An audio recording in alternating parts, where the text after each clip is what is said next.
சரிங்களா? உங்களுக்கு தான் ஃபஸ்ட்டு. நாங்கள் வசனம் சொன்னதுக்கு எப்படா ப்ரைஸ் கொடுப்பீங்க அப்படின்னு அந்த சிறு விழிகளில் தூக்கம் சொருகிட எதிர்பார்த்து கொண்டு நம்முடைய சபையை வண்ணமயமாக அழகுபடுத்தும் சின்னஞ்சிறு சிட்டுகளுக்கும், நம்முடைய சபையின் ஆழமான பில்லராகவும் தங்கள் உடல் வலிமையை முழுமையாக பயன்படுத்தி தூக்கத்தை கட்டுப்படுத்தி கொண்டும், இன்னும் சில பேர் வேலையின் மிகுதியின் காரணமாக நின்று கொண்டும் உட்கார்ந்து கொண்டும் தூங்கி விழும் நம் சபையின் இளம் தலைமுறையினருக்கும், இந்த புது வருடத்தை முழு குடும்பமாக தேவனுடைய கிருபையால் இந்த வருடத்தில் முதல் அடியை எடுத்து வைத்துவிட்டோம் என்று பெரும் மகிழ்ச்சியுடன் பார்த்து கொண்டிருக்கும் எங்கள் பெற்றோர்களுக்கும், எப்படா முடிப்பீங்க அப்படின்னு குளிர் தாங்க முடியாமல் சால்வையையும் ஸ்வெட்டரையும் போட்டுக்கிட்டு அந்த அழகு பார்வையுடன் குறுகுருன்னு பார்த்து கொண்டிருக்கும் எங்கள் சபையின் மூத்த குடிமக்களுக்கும், என்னதான் ஆனாலும் சூரியன் மேலே வந்தோன்னு தான் விடுவேண்டா அப்படின்ட்டு நம்மளை இந்த சபையில் பாதுகாப்பாக வைத்திருக்கும் நம்முடைய தலைமை போதகர் ஐயா அவர்களுக்கும், இந்த மாதிரியான முடிவுகளுக்கு எல்லாம் கட்டுக்கோப்பாகவும் உறுதுணையாகவும் இருக்கும் நம் சபையின் உடன் ஊழியர்களுக்கும் பகுதி நேர ஊழியர்களுக்கும் இனிய புத்தாண்டு நல்வாழ்த்துக்களை தெரிவித்துக் கொண்டு உங்கள் அனைவரையும் இந்த 2026ஆம் ஆண்டில் முதல் நாளில் நம் சபைக்கு வரவேற்பதில் பெரும் மகிழ்ச்சி அடைகின்றேன். சரி, நம்ம இப்போ கான்செப்டுக்குள்ளே வந்துடுவோம். எல்லாரையும் வரவேற்றாச்சு, எல்லாருக்கும் புத்தாண்டு வாழ்த்துக்கள் சொல்லியாச்சு. சரி, இப்போ இந்த சபையில் நிறைய பேர் கூடியிருக்கீங்க இல்லையா? நீங்கள் எல்லாருமே ஒவ்வொரு நாளைக்கும் ஒவ்வொரு வேலையை செஞ்சுட்டு தான் இருக்கீங்க. எல்லாருமே ஒரே வேலையை செய்கிறோம்னா இல்லை, ஒவ்வொருத்தவங்க ஒவ்வொரு வேலையை செஞ்சுக்கிட்டு அவங்களுடைய நாட்களை கடந்துக்கிட்டு தான் இருக்குது. எல்லாருமே இதில் சில பேர் கிறிஸ்தவர்கள் என்ன பண்ணுறாங்க அப்படின்னா, ஏசப்பாவுக்கு பிரியமாக வாழ்கிறாங்க, ஏசப்பாட சித்தம் இதுதான் அப்படின்னு தெரிஞ்சுக்கிட்டு அந்த சித்தத்தின்படி வாழ்ந்துகிட்டு இருக்காங்க, ஏசப்பாவுக்கு பிரியமாக வாழ்ந்துட்டு இருக்காங்க. ஆனால் இன்னும் சில பேர் எப்படின்னா கிறிஸ்தவர்களாக தான் இருக்காங்க, ஆனால் உலக பிரகாரமாக வாழ்ந்துகிட்டு இருக்காங்க. சரி, இப்போது இந்த நிமிஷத்தில் ஏசப்பாடைய வருகை வந்துருச்சு அப்படின்னா நீங்கள் என்ன பண்ணுவீங்க? நீங்கள் ஏசப்பாடைய வருகை வந்துருச்சுன்னா எடுத்துக்கொள்ளப்படணும், அப்படி இல்லைன்னா இங்கே கைவிடப்படணும். அது எல்லாமே உங்கள் கையில் தான் இருக்குது. அதை மட்டும் நீங்கள் யோசிச்சுக்கிட்டே இருங்க என்ன பண்ணுவோம் அப்படின்ட்டு. அதை தான் ஒரு சிறு குறு நாடகமாக நகைச்சுவுடன் நடிக்க வருகின்றார்கள் எங்கள் சண்டே கிளாஸ் பிள்ளைகள். இதோ வருகின்றார்கள்.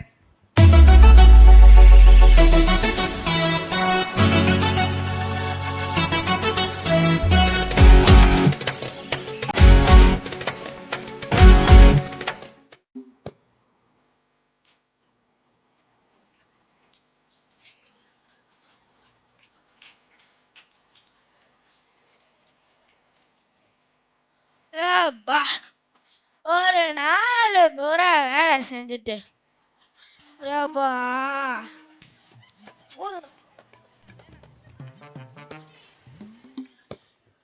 சாலமோன்னு பாப்பையா, என் கூட குடி ஐயா. ஐயா, ஏசையா, எனக்கு வேணாம் ஐயா, நீ ஏன் குடிக்காத, நானும் குடிக்க மாட்டேன். அப்பதான் அவரோட வருகையில போக முடியும் அப்படின்னு கடவுள் ஏசப்பா சொல்லியிருக்காங்க. கடவுளை நீயே வச்சிக்க, எனக்கு இவன் தான் கடவுள், இவன் சொல்றதான் நான் கேட்பேன், உன்னை திருத்தவே முடியாது. அட போடா போக்கத்த பேல. இதோட அருமை என்ன மாதிரி இருக்கிற பல பேருக்கு தாண்டா தெரியும். ஐயோ, இவ்வளவையும் குடிச்சு விட்டேனே, என்ன பண்றது? ஐயோ, வீட்டுக்கு வேற போகணும். சாலமோன்னு பாப்பையா, இவ்வளோ நேரம் என் கூட தானே பேசிட்டு இருந்தேன், எங்கடா போனேன்? என் வீட்டுக்கிட்ட லிஃப்ட்டு கொடுத்துட்டு போடா.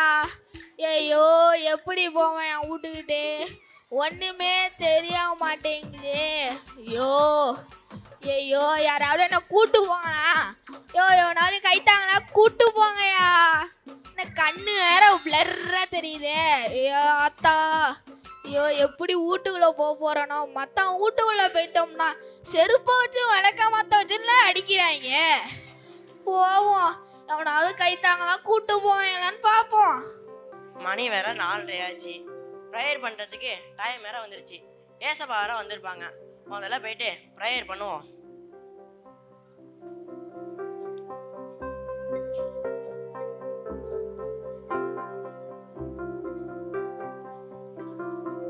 சரி, ஒரு 5 நிமிஷத்துக்கு முன்னாலே சர்ச்சுக்கு போவோம்.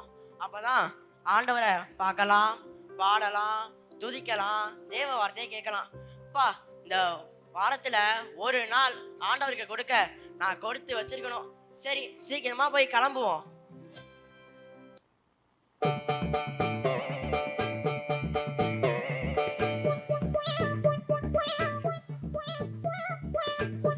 முனீஸ்வரா, எங்க போற? நானா பாப்பையா பக்கத்து இருக்கா இல்ல அண்ணன் தானே போடுறாங்களா சாப்பிட போறேன். நீனே வரியா? நான் சர்ச்சுக்கு வேற போறேன்டா, டைம் வேற ஆயிடுச்சு. அதனால சாமியா கும்பிட வர சொன்னா வந்து சாப்பிட்டு போயேன்டா.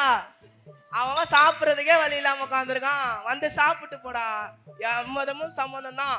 Always welcomes you. இன்னைக்கு வேற ஞாயிற்றுக்கிழமை, இங்க பைபிளை காணும்.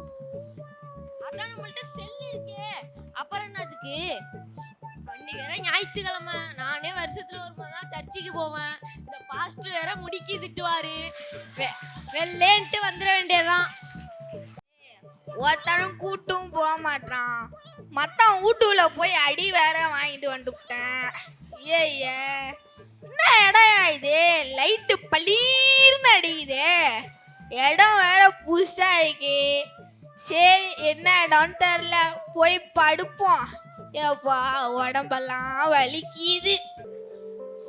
வாங்க பாஸ்டர், பிரைஸ் லார்ட்.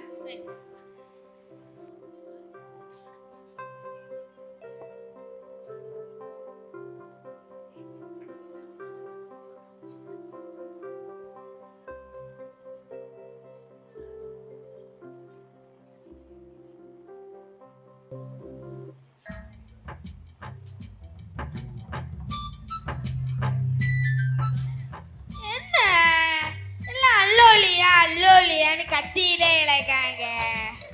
ஓ இது அல்லேலியா கும்பல், அல்லேலியா கோயிலா? சாப்பாடு போடுவாங்கன்னு கேள்விப்படுறீங்க.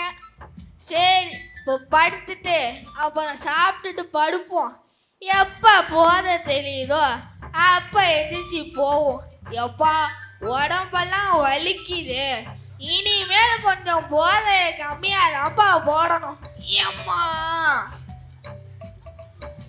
வருஷத்துல ஒரு நாள் தான் ராக்கி வேற சர்ச்சுக்கு வரான், டைம் வேற ஆயிடுச்சு. வெளில போய் பார்ப்போம் வந்திருக்கானா இல்லையான்னு. ஏன்டா ராக்கி வெளியே நிக்கிற? இல்லடா, இந்த பாஸ்டர் வேற முடிக்கி திட்டுவாரு, அதான் வெள்ளேன்ட்டு போலான்னு பார்த்தேன். சரிடா நீ நின்று, நான் உள்ள போயிட்டு ப்ரேயர் பண்ணிட்டு வரேன். சரி போடா.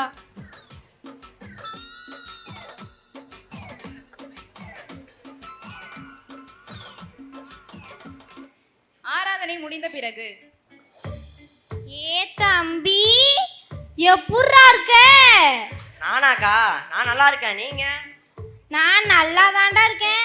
ஆமா, தொடர்ந்து சபைக்கு வர போல. சபைக்குனா எல்லாரும் வரதானக்கா செய்வாங்க. இந்த சபையில உள்ளவங்க எல்லாரும் எப்படி தெரியுமா இருக்காங்க? ஒருத்தவங்க அப்படி இருக்காங்களா, இன்னொருத்தவங்க இப்படி இருக்காங்களா, இன்னொருத்தவங்க இப்படி இருக்காங்களா, இன்னொருத்தவங்க இப்படி இருக்காங்களா. அதெல்லாம் வந்து இந்த பாசு எப்படி தெரியுமா இருக்காராம்? அப்படி இருக்காராம், இப்படி இருக்காராம், இப்படி இருக்காராம், அப்படி இருக்காராம். அக்கா, நம்ம சபைக்கு வரதே ஆண்டவரை பார்க்க தான். நம்ம என்னத்துக்கா மற்றவங்களெல்லாம் பார்த்துட்டு நம்ம வந்து ப்ரேயர் பண்ணிட்டு போக வேண்டியதாக்கா. சரிக்கா, போயிட்டு வரேன். ஐயே இந்த தம்பி என்ன இப்படி இருக்கு? அடையாது என்ன சவுண்டு இது? ஒன்றுமே புரிய மாட்டேங்குது. என்ன க்யூ கட்டி நிற்கிறாங்க, காக்கா முட்டை மாதிரி முழிக்கிறாங்களே, ஒன்றுமே புரியலை. நமக்கும் ஒன்றும் தெரியாது. இவங்களோட போய் நிற்போம், நமக்கு என்னதான் நடக்குதுன்னு பார்ப்போம்.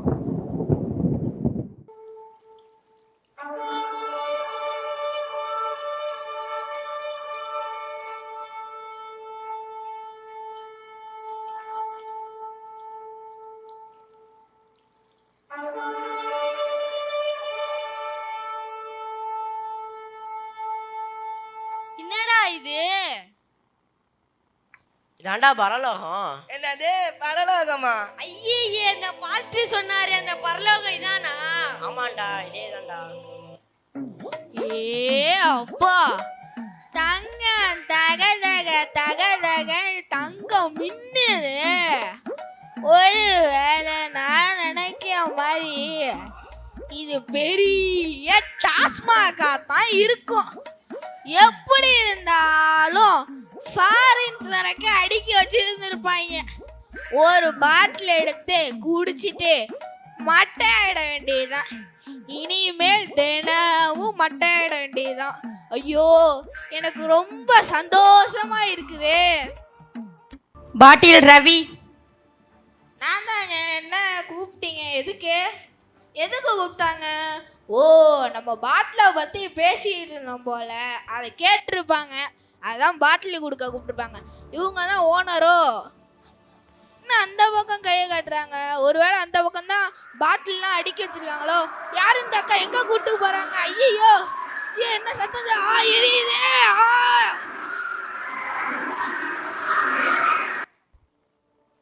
முனீஸ்வரன். நம்ம தான்.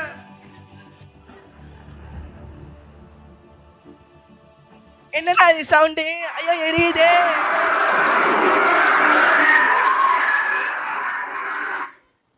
ராக்கி.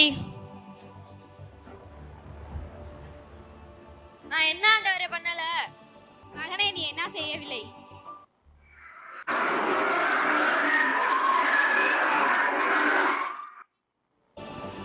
முத்தம்மா.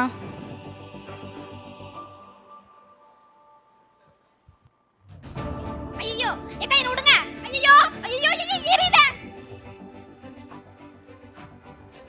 சாலமோன் பாப்பையா.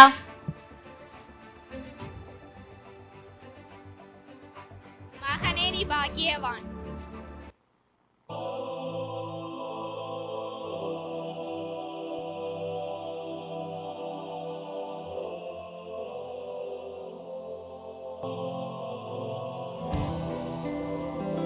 இந்த குருநாடகத்திலிருந்து நமக்கு என்ன தெரிகிறது? நம் வாழ்க்கை நாம் கேட்கிற போதகத்தை பொறுத்து இருக்கிறதா? இல்லை. நாம் வழிபடுகிற தெய்வமாகிய இயேசு கிறிஸ்துவை சார்ந்திருக்கிறோமா? அதுவும் இல்லை. அதற்கு மாறாக நாம் விரும்புகிற இந்த உலகத்தையும் மனிதர்களையும் சார்ந்துதான் நாம் இருக்கிறோம். இது நம்மை பரலோகத்திற்கு கொண்டு சேர்க்குமா? வெளிப்படுத்தின விசேஷம் 22வது அதிகாரம் 12வது வசனம். இதோ சீக்கிரமாய் வருகிறேன், அவனவனுடைய கிரியைகளின்படி அவனவனுக்கு நான் அளிக்கும் பலன் என்னோட கூட வருகிறது. இந்த வசனத்தின்படி நம்முடைய கர்த்தராகிய இயேசு கிறிஸ்து அவருடைய வருகை சமீபமாக இருக்கிறது. நாம் ஒவ்வொருடைய செய்கைகளின் பலனோடு இயேசு கிறிஸ்து இந்த பூமிக்கு வருவார். நம்ம ஒவ்வொருடைய செய்கைகளின் பலன் நம்மை அவரோடு கொண்டு சேர்க்குமா? நாம் பரலோகத்திற்கு செல்வோமா இல்லை நரலோகத்திற்கு செல்வோமா? முடிவு உங்கள் கையில்.